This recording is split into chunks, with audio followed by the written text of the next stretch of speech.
成日聽人講英國夏天最舒服，但近幾年搬嚟倫敦之後，熱浪就一年比一年誇張。新聞話今年又破紀錄，地鐵月台焗到好似焗爐咁，而屋企風扇吹出嚟嘅全部都係熱風。夜晚9點幾，天都未黑透，日頭吸熱氣嘅牆就已經開始慢慢將啲熱氣吐翻出嚟。我坐喺床邊同你煲電話粥，你嗰邊更熱。電話另一端有風扇聲，嗡嗡咁轉，背景夾雜住樓下小巴衝紅燈嘅響號，醉酒度講粗口，電視播新聞嘅殘響。我啱啱落街買飯，5分鐘就已經成身汗啦。你講，底褲都濕埋。我笑咗笑，又唔敢笑得太明顯，因為我知道你唔係誇張。我開始慢慢回想起香港8月嗰種熱。唔係曬死你，係濕焗，係空氣黐住人，係沖完涼5分鐘之後，條頸又開始出汗，係半夜3點瞓醒，胸口黐住張床，開住風扇都覺得自己好似俾人放入蒸籠咁。有時傾下傾下，你會突然靜落嚟，然後低聲講：我老豆返咗嚟啊！佢返嚟後，你就要學識消失咁，好似連呼吸聲都唔應該留低。你爸爸返嚟嘅時候，煙味會先一步入屋。你最憎嗰陣，煙、酒、汗溝埋一齊，就好似一塊濕咗嘅舊毛巾咁遮住你嘅呼吸道。你趁佢沉睡嘅時候，拎住電話落街，有時坐喺公園度，有時企喺 7-Eleven 門口，有時只係沿住屋村慢慢行。香港夜晚30幾度，你着住件寬鬆嘅 T-shirt，一邊行一邊同我打電話，頭髮黐住喺塊汗淋淋嘅面度，然後隔住個海，只可以聽你慢慢震。怨下屋企啲白鴿阻住你瞓覺，返工啲同事有幾戇居，英國嘅生活啊，講下 BNO 咁，又講如果再等多3-5年，等你照顧埋你媽媽，可能就終於可以正式申請 BNO 搬過嚟倫敦同我住。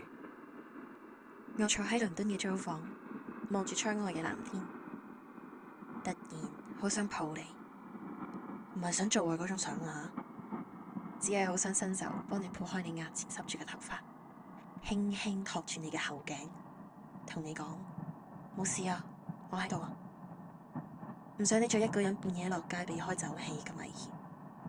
但遠距離最奇怪嘅地方，就係你明明聽到一個人快要喊，但你就掂唔到佢。電話有時會忽然安靜，可能你走到信號比較差嘅位置，可能你唔想再講，你只係攰。你把聲會突然變遠，好似突然被吸到一個我見唔到嘅黑洞咁，消失唔見，剩返啲風聲同沙沙作響嘅白噪音，緩緩從我嘅耳邊爬到我嘅腦入面，喺度侵蝕我嘅思路。喺呢啲時候，我都會突然唔識講嘢，把聲好似棘住喺喉嚨度。我唔知道要用點嘅聲量、點嘅語氣先可以安慰到你，就好似唔記得咗要用邊個器官同肌肉去發出聲音咁。呢股熱慢慢咁樣融化緊世界，蒸發緊所有有形態嘅事物。我有時會諗，如果有一日我哋可以搬到去一個更加涼嘅地方就好啦，蘇格蘭、北歐，又或者只係一個有樹林、有溪水聲嘅小鎮。你以前無聊講過，不如我哋搬到去我屋企對面座山度住啊，種下嘢、養下雞咁咯。我哋可以自給自足咁生活噶嘛。我第一反應其實係即係好似寮屋咁。咁打風點算啊？漏水點算啊？如果有一日佢無啦啦燒着，咁又點算呢？如果有一日又要搬走去第二個語言唔通嘅國家，咁又點啫？我有時都會覺得自己好掃興。你講夢想，我第一時間計風險。可能因為我細細個就已經移到英國，成日搬屋，又睇住屋企人因錢嗌交，又知道住喺一個永遠唔屬於你嘅地方嘅滋味係點嘅，所以我成日都會焦慮好多現實嘅事情，租金、人工、儲蓄。之後我究竟有冇能力照顧到你？如果你過到嚟，但又一直揾唔到工，又點算呢？如果我份工突然冇咗，咁我哋應該點做啊？我愛你，但係我怕俾唔到一個安全嘅屋企嚟。我驚我做唔到一個夠好嘅伴侶啊！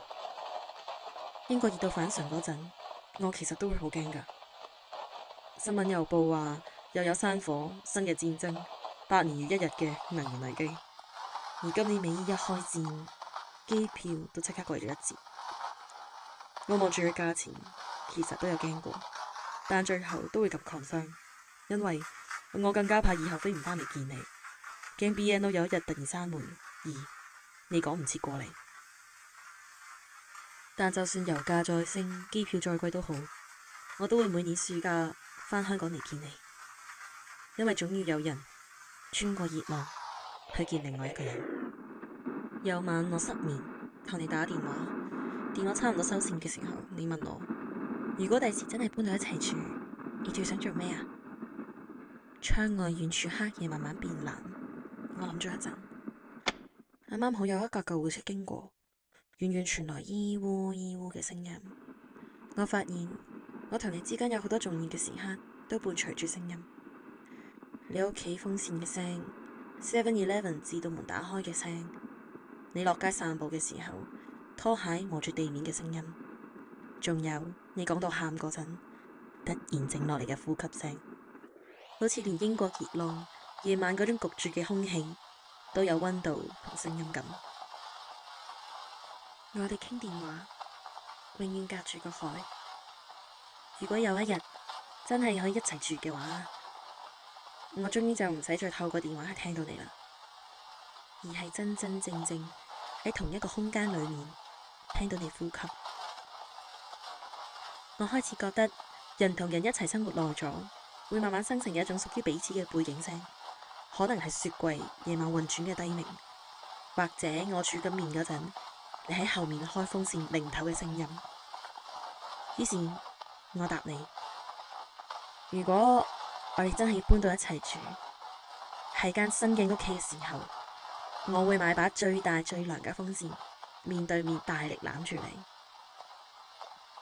熱浪冇令我習慣炎熱，只係令我越嚟越清楚，我有幾想同你生活喺同一個夏天。